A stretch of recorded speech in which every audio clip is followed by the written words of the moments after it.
Hi everyone, I'm Lady T506. Welcome to my channel. Today I'm going to be reviewing Love and Hip Hop Atlanta Season 3, Episode 12. Show starts off with Mimi. She's all surprised that her name is trending since her sex tape has made its debut.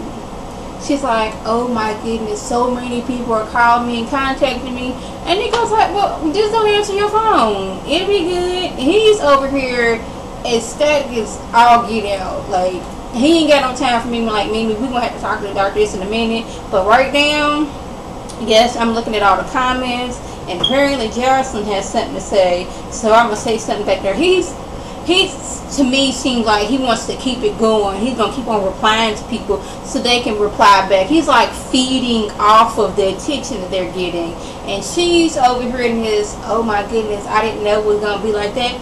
Well, Mimi girl, if that is your true feeling and this is not some scripted stuff that you're going through right now, then what do you expect? You're on this hit show, a lot of people know your name, and now you have a sex tape out and people want to see it. People have seen it and they gonna talk about it. She's all like all the bloggers and all that. Like, Mimi, what did you expect when you agreed to go ahead and make this public and make some money off of it? People are going to want to watch it, and this is what you're going to have to deal with. Nico, like I said, he ain't got no time for Mimi. He is just like basking in the, oh yes, we're getting so much attention off of this. I just hope the gravy train just keeps on going. Like, he is like a kid in a candy store. Like, they done told him, you can go into the mall and get whatever you want, and he's a child and he's gonna do it. That's how he's acting. He's like so ecstatic right now. Like, this is the happiest day of his life. Rashida's happy to see her friend because she's like, she ain't seen Kalina in a while. Her and Kurt, they've all happy to be back together. So she wants to know what's been going down. Kalina's like, I hadn't seen Ashley home. She was a distraction for me. We was up at the club. We wasn't getting work done. It's probably friction for me and Tony. So yeah, I had to send her on the way and get focused on my music. But now I've come find out I'm pregnant. Tony don't know, but I'm telling you. And I feel some type of way about that. I think if you're, especially if you're married, the first person you should tell is your husband that you're pregnant, not your homegirl. He should be the first. Even if y'all boyfriend or girlfriend, the first person you should tell is the person you're pregnant by. Your homegirl should not know before your boyfriend or your husband. That's just how I'm feeling. But she's like, she don't know how she feels because first time she got pregnant, she told Tony. Tony flipped out. He wasn't ready for no kid. Went out and started cheating, acting fool. So she don't know how he gonna act now. I was like, I don't know what this man gonna do. I mean, we married now, we got over there, but what's this man gonna do now that I told him I'm pregnant? And it's like, I'm already trying to get stuff back together. Now I'm pregnant. What am I to do? So Benzino meets up with Stevie. You know, Mimi's sex tape just released. Everybody's wanting to get a piece of Mimi now. So Benzino's like, hey, why don't we put Mimi on the cover of Hip Hop Weekly? Stevie gives him a look of, are you serious? First of all, she was stupid for doing that. Second of all, that's my daughter's mama. Third of all, Jocelyn gonna kill me because you know Jocelyn feels that since Stevie has somewhat to do with Hip Hop Weekly, she should be the only person or only female that is displayed on that magazine. And I guess he can already know how Jocelyn's mind's gonna work. Like, no, we can't have Mimi on there. No, we have to find somebody else. But Benzino, we gonna sell a lot of magazines. I know that's Eva's mama and all and whatnot, but we gotta do this, man. We gotta make some money. He's ready to make some money off of Mimi, whether Stevie likes it or not. Scrappy and his romantic picnic in the woods for Bambi. He done said that since he, you know, let Eric P go, they just friends, he need to focus on Bambi. So he done thought, hey, let's go out to the wilderness out here by a little lake, what, pond, stream, whatever it was. He gonna get out his nice throw cover, sit it out, get him some chocolate covered strawberries, some grapes, and a proposal. Bambi come walking out there like, what in the world you got me out here in the middle of the woods? These mosquitoes eating me up. That looked like a snake over there. What's good? Come on, let's eat some sandwiches. So I said, no sandwiches in this picnic basket, so it's a ring. To me, it looked like an engagement ring, but we're going to get to that a little later. She's all happy like, are you for real? I mean, Is your friend gone? Because I'm not going through this again. We here? Because if not, I'm going over there. That's the vibe I'm getting from Bambi right now. Like, I guess you thought, yo, thoughts are good on this little romantic thing, but you know, me being out in the woods and getting ate up by mosquitoes, yeah, we could have did this somewhere else in a nice park or something like this, or at a nice restaurant. But I guess it was the thought that counted. Mimi has come to the realization that, hey, since Benzino wants me and my have the tables to turn, Benzino wants me, I should, you know, capitalize on my, you know, success right now in making this sex tape. So she goes in there with Don. They sitting there like, yes. He's like, yeah, Mimi, you're doing good, girl. You know, giving her that pep talk that he feels that Mimi needs in order to coerce her to do what he wants. Like, yeah, I can see you on the cover. All this is gonna be hot. She's like, okay, well, I want $10,000, and he looks at her like, no, ma'am. I wasn't trying to pay you nothing. You see all these people on the wall back here? I didn't have to pay them nothing, and they got on there. Well, she's like, well, I'm walking in, and he basically like, I'm gonna use your image whether you want me to or not. So it'd be good if you did, cause we, you know, we friends like that. We kind of friends. You know, me and your ex are friends. Thought we was cool, but I will use it if I have to. If you don't let me, she's goes, well, you can, but I have lawyers, and I will stop this. He was like, well, I have lawyers too. So whether she gave her consent or not, he put her face on that magazine. So Mimi got $10,000, or Benzino's like, I'm just gonna cut the cost and do it anyways.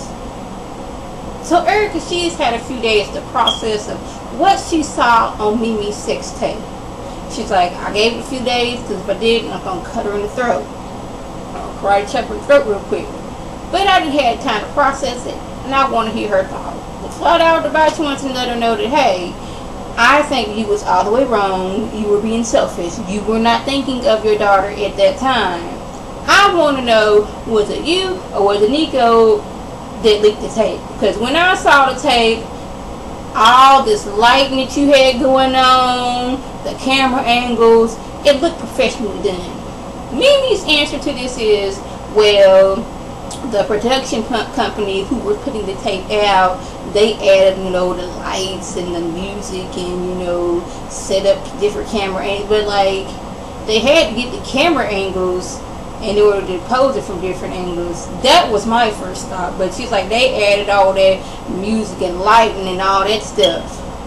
Because to me, if somebody's making a sex tape, they just get the camera out, put it on tripod or whatever they're going to have it, and get going. They're not going to have different angles. That's my thinking. Now, I don't know, so y'all going to have to tell me. But she's like, no, neither one of us did that, but Erica's giving her that. Now, are you sure that it wasn't you or Nico to put it out? So I can tell if you're lying. So just don't even insult my intelligence by lying. Just let me know. But Mimi, she's sticking to her story. Momma Dee walks up. She's happy. Yes, she's getting her scooter today. She's going to be riding on that bad boy up and down the Atlanta highways and streets. Yes, she can't wait. Because that was her gift from Scrappy. That if she stay out of his business, she going to get a scooter. Never mind the fact that she was still in his business. She still thinks she gonna get a scooter. I guess she forgot about that whole going behind Scrappy's back and meeting there with the P and then said that meeting. That was still in his business, but she looked at that as refereeing. That's what we're calling that. So she's like, yeah, I'm ready for my scooter. She's like, yes, I wanted to let you know I gave Bambi a ring. She's all like, no, you supposed to come to me. You was supposed to consult with me before you went and gave Bambi a ring. This is how it's supposed to work. Never mind the fact that you like 37 years old. You was supposed to come to me before you went and gave that girl a ring. Now, what about Erica P? Did she get a ring? He's like, no. But then he let her know this is more of a, you know, a promise, friendship, I love you type of ring. It looked like an engagement ring to me, but Momma Dee, she's happy that it wasn't an actual engagement ring, but Momma Dee, you should want your son to settle down, not jumping from woman to woman. Scrappy just needs somebody to love. He like Benzine, you know. He love easy. He's always falling in love with some random person. I mean, Erica wasn't random, but you know, he's always falling. Like every season, he done found somebody else he's in love with. But I think it's just in like he just needs somebody to be with him at that time. That's what I'm getting. And Momma Dee, she wants that for her son, but she don't for some reason. She wants to be in control of who he dates and marries and all that other stuff, but she don't want to come off her throne. And I'm thinking she don't really, you know, want Bambi to be that person, because Bambi, she's not feeding into all that Momma Dee's the queen and, you know, what she say goes, as much as Erica P gonna let Momma Dee think. Like, I'm gonna go along. Erica P is more of, I'm gonna go along with what you saying so I can get on your son, on your good side, so you can influence your son to be with me. That's what I'm getting from her. Maybe I'm wrong. What y'all think? So Mimi goes out to dinner with Erica, Arian, and Rashida, and once again this whole sex tape pop up. And Mimi, she's getting on the face like, Arian, why are you so mad and upset? Why are you crying with what I did? And to me, it's like Arian's probably crying because she's seeing Mimi make yet another mistake with yet another man. You know, she was with Stevie, and Stevie cheated on her left, right, up and down, and now he's with Jocelyn. She done got with Nico, and off the bat, he just seemed like he was somebody who was on the come up. You know, whisper little sweet nothings in her ear, knew she was the kind of person that she was looking for love, showed her that, and got her at her vulnerable moment. You know, got her in that little poke video he did where she was in there for 2.5 seconds, and now she's thinking she all in love, and now they make this tape where he's making money basically off of her. Yes, they did it together, but like for real, if Nico had made that tape by himself, if he had not been with Mimi, would anybody be watching that tape just to Nico? So I'm seeing Nico, and like, I know I said this before, but like he just seems all kinds of shady to me. It's like the way he acts, he don't take Mimi's feelings into consideration. When she's heard about something, he just basically like, brush it off, boo. We're gonna keep it moving. We're gonna make this money. It seems like he's more of wanting Mimi for what she can do for him. And I think Arian sees that. It's like she's mad, like, Mimi, why can't you see this in this dude? This dude is no good for you. That's what I'm getting. So the edition with Mimi on the cover of Hip Hop Weekly came out, and Jocelyn, she is hot like fire. She is mad that Mimi is on the cover. Now, I don't know if Jocelyn's mad at the fact that Mimi is on the cover of the magazine, or is it Mimi's in the magazine, period. Because, like, I don't know if she's mad because, hey, Mimi done made the cover, and I'm back here on page 42. Yes, I look good, but Mimi is the first person name you see. It's like Mimi and all that stuff, and I'm like a little, you know, annotation down at the bottom that says Jocelyn. Not annotation, but y'all know what I mean. Like a little thing down there that says Jocelyn Hernandez, Puerto Rican princess. Why is it like she's mad that Mimi is taking her spotlight that she deserves? Like, she should be the only female that is on Hip Hop Weekly. She should be on the cover and every other page. It should be her if it's a female. Now, I'm not, that's what I'm getting why she's mad. Like, this girl done came along, I'm supposed to be the hot sexy one, and now she getting all this publicity and people talking about her. She done made this doggone sex tape. Yeah. But Mimi did say something when she was going to her meeting with Benzino. She's like, she learned from Jocelyn what not to do. Jocelyn's, according to her, Jocelyn's tail is up and down internet for everybody to see for free. You gonna have to pay to see hers. So yeah. Oh yeah, I did forget. Kalina finally told her husband Todd that, hey, I'm pregnant. She only did that because they found out they got moved in their place where they recorded still in their houses. And the woman was like, this could be harmful for children and pregnant people. So then she's like, oh, now I really gotta tell him. She's like, well, with the doctor wouldn't feel good, I'm pregnant. He took it better than she thought he would, because he was like, okay, you pregnant, now we really got to get you up out of here, because I ain't trying to have nothing happen to you or that baby. So yes, we really gonna have to get out of this situation quick, fast, and in a hurry. And did y'all catch when she's like, yeah, my children? It's like, yeah, a 7-year-old, and he's like, yeah, nieces and nephews. Like, he didn't want her to know that they got a child. Well, I the only one knows that. Okay, let me know. So yes, that was the gist of my review. If I left anything out, by all means leave a comment or a video response. And like always, I want to thank my subscribers and the people who watch my videos. I want you to like this video, comment, and subscribe, and share this video with your friends on Facebook, Twitter, and here on YouTube. This is Legacy signing off. Have a good one.